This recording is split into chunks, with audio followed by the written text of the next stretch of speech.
हमारे घर का जो माहौल है और हमारे जो समाजी रवैये हैं वो कैसे असरअंदाज हो रहे हैं डिप्रेशन एंड एंग्जाइटी एक एक मरीज बनाने में, या आप कह सकते हैं कि एक बंदा जिसको ये प्रॉब्लम्स हैं उसको बनाने में हमारा क्या किरदार है घर वालों का। अच्छा, तो यूथ के हवाले से बात हो रही थी कि उनके ऊपर इम्पैक्ट किस तरह से होता है। तो उसमें मैं यही कहूंगा कि जो पेरेंट्स हैं, बड़े बहन भाई हैं, उनका ऑब्वियसली इम्पैक्ट है उनके बच्चों के ऊपर। और इसमें इस तरह से है कि बच्चे जो हैं वो अपने पेरेंट्स से ही सीखते हैं। अगर माँ बाप का जो किरदार है वो उसमें डिप्रेशन की तरफ होगा, नेगेटिविटी की तरफ जाएगा, तो बच्चे भी यही चीजें सीखेंगे। और उनका जो कहने के रवैया है चीजों को हैंडल करने में, वो उससे थोड़ा सा खराब हो जाता है।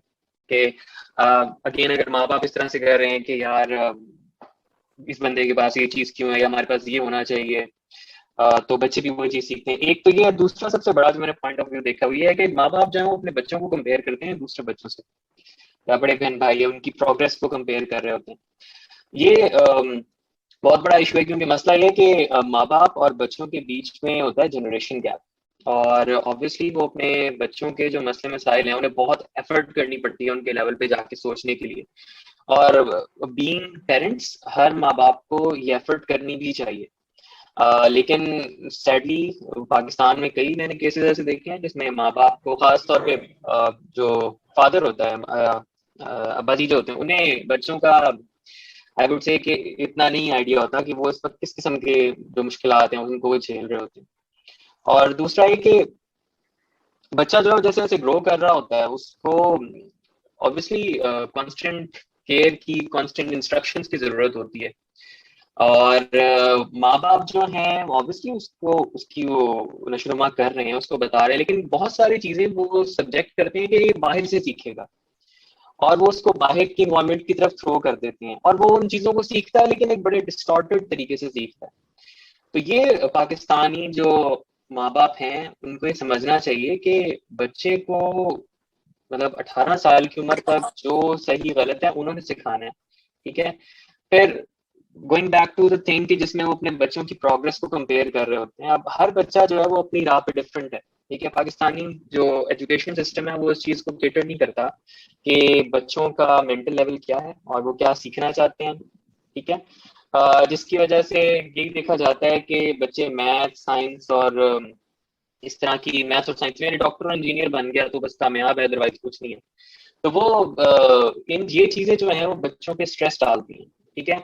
और दूसरा आप ये नोट करें कि जैसे जैसे वक्त आगे जा रहा है, हालात मुश्किल होते जा रहे हैं। ठीक है। ये कांस्टेंट लोड शेडिंग, ठीक है, इन्वायरमेंट हमारी बहुत गर्म है, ठीक है, नॉइज पोल्यूशन, डस्ट पोल्यूशन, ये सारी चीजें जो है ये छोटे छोटे लेवल्स में ना बच्चों को अफेक्ट करती हैं, और उनके लिए ये चीजें झेलना मुश्किल हो जाती हैं। पढ़ाई करना मुश्किल है पाकिस्तान में, ठीक है, प्रोग्रेस करना मुश्किल है। ठीक है। तो मैं यही कहूंगा कि बच्चों के ऊपर अगेन बहुत बड़ा इम्पैक्ट है, और माँ बाप जो है वो इसमें बहुत एक पॉजिटिव रोल प्ले कर सकते हैं कि वो बच्चे को पूरी तरह से सब चीजें सिखाएं, उनको ये बताएं कि बेटा आपके पास क्या क्या चाहिए, आपको अल्लाह ताला ने सेहतमंद पैदा किया, आप बहुत चीजें अचीव कर सकते हो, कोई दौड़ नहीं लगी हुई, कोई रेस नहीं लगी हुई। ठीक है। हमने आपको एजुकेशन प्रोग्रेस के लिए भेजा, उसमें आपने समझना है, सीखना है, नंबर्स की गेम में कभी नहीं भागना। ठीक है। क्योंकि ये सबसे बड़ा मसला है, खास जो मैं वर्ड बोल रहा हूँ ना, नंबर्स गेम में पाकिस्तान के सारे बच्चे भाग रहे हैं। This is so wrong. ठीक है। वो नहीं समझते कि उन्होंने क्या उन्हें पढ़ना है। ठीक है। तो they should actually do that. Just give me minute. हाँ जी। तो बस मेरा यही आंसर था जी कि ऑब्वियसली माँ बाप का इम्पैक्ट है, और माँ बाप ही इसमें बहुत बड़ा एक रोल, मेजर रोल वही प्ले कर सकते हैं।